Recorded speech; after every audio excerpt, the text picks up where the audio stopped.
चिराग जी, तेजस्वी यादव कह रहे हैं कि बिहार में 20 महीने काम करने के लिए जो 20 साल में नहीं हुआ 20 महीने में करके दिखाएंगे। देखिए, ये 20 महीने का जो ये जिक्र कर रहे हैं ना, शायद ये भूल जाते हैं कि 15 साल बिहार की जनता ने नीचे कर ले भाई थोड़ा, इन्हें और इनके परिवार को देने का काम किया।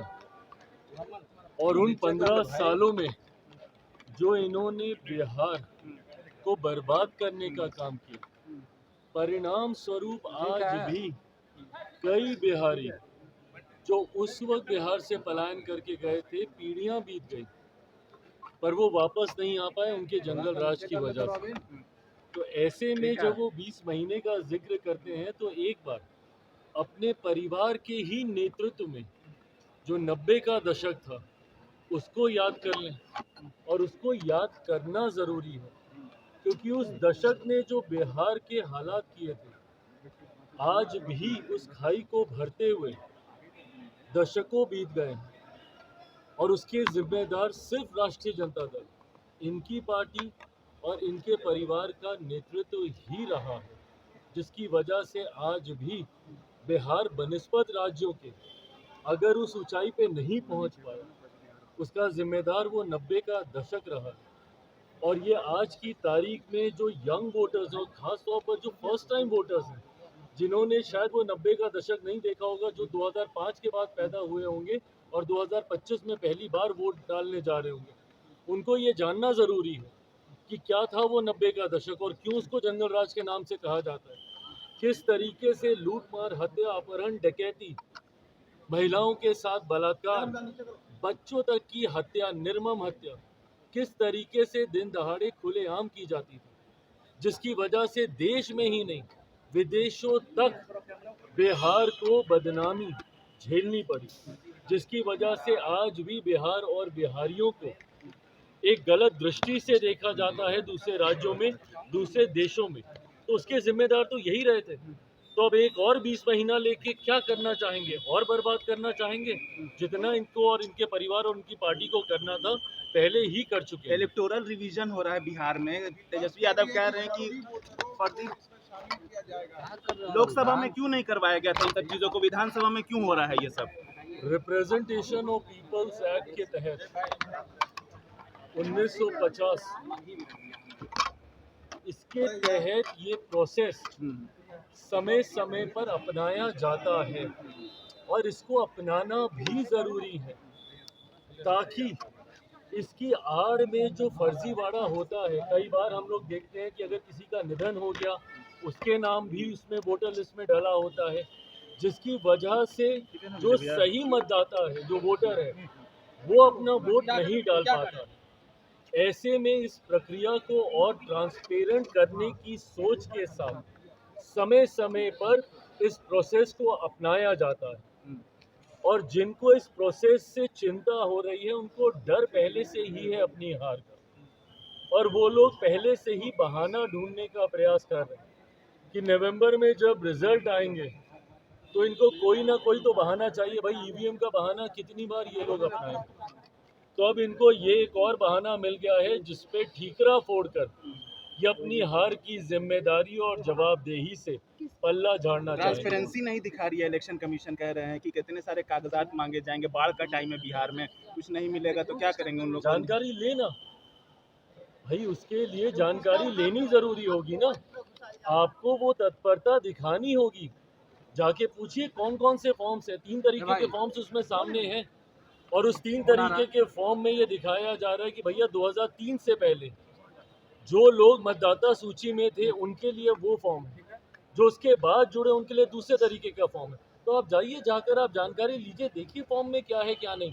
पर इतनी मेहनत तो ये लोग करेंगे नहीं क्योंकि पढ़ाई लिखाई का काम है, उससे ये इनकी पार्टी थोड़ी दूर ही रहती है। तेजस्वी यादव कलम बांट रहे करें, बिहार के युवाओं को हम कलम देंगे, सरकार हथियार दे रही है, हम लोग कलम देंगे, युवाओं को रोजगार देंगे, बहालियां रोकेंगे, पलायन अच्छी बात है, रोकेंगे। पर अगर यही सोच 90 के दशक में दिखाई होती तो आज इसकी पहल करने की चिंता कम से कम इनको नहीं करनी पड़ती। बंगाल में रेप हुआ है, फिर से मामला नेता क्या कहिएगा? देखिए, बंगाल में जिस तरीके से एक अराजकता की परिस्थिति उत्पन्न हो रखी है, भयावह स्थिति बनी हुई है वहाँ पर, ये लोग दूसरे राज्यों पर तो उंगली उठाने से पहले 1 मिनट नहीं सोचते, पर अपने गिरेबान में झांककर इनको देखने की जरूरत है। आज भी आज़ादी के इतने वर्षों के बाद सबसे ज़्यादा चुनावी हिंसा अगर किसी राज्य में होती है तो वो बंगाल में ही होती है। आज भी वहाँ पे दिन दहाड़े लूटमार, हत्या, अपहरण, डकैती और बलात्कार जैसे अपराधों में अगर कोई लिप्त है तो वो सत्ताधारी दल के ही नेता, कार्यकर्ता और जनप्रतिनिधि सामने आते हैं।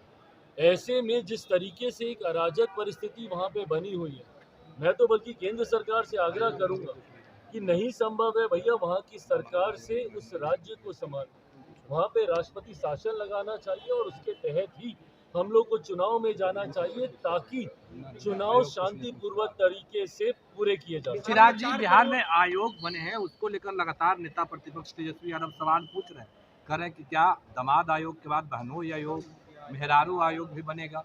उनके ज़माने में जब उनकी सरकार थी, आयोग बन गए होते तो मुझे लगता है उसके माध्यम से कई ऐसे कार्य हैं जिनको आज सुचारू रूप से आगे बढ़ाया जा सकता था, जो बिहार के विकास में एक महत्वपूर्ण योगदान देते।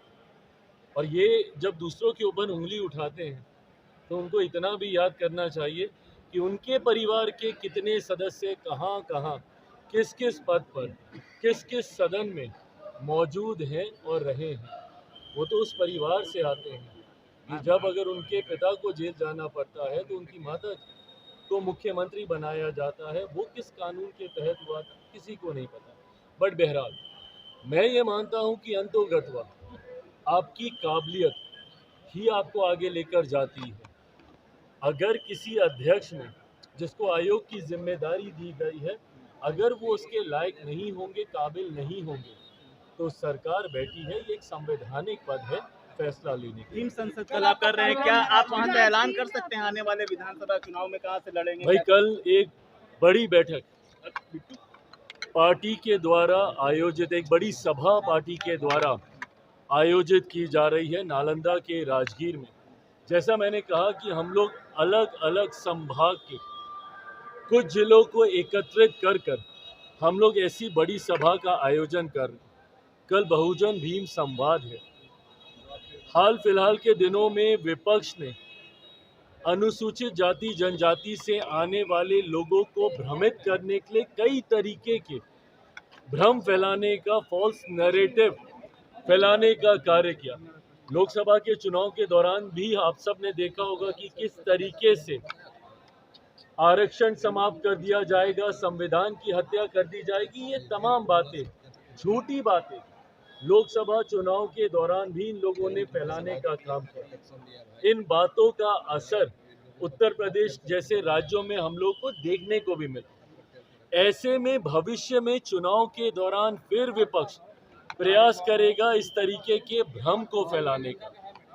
किसी तरीके का भ्रम ना फैले और इस बात को सुनिश्चित करने के लिए कि जब तक चिराग पासवान जिंदा है, जब तक चिराग पासवान केंद्र सरकार का हिस्सा है, एक पहरेदार की भूमिका में हूं मैं।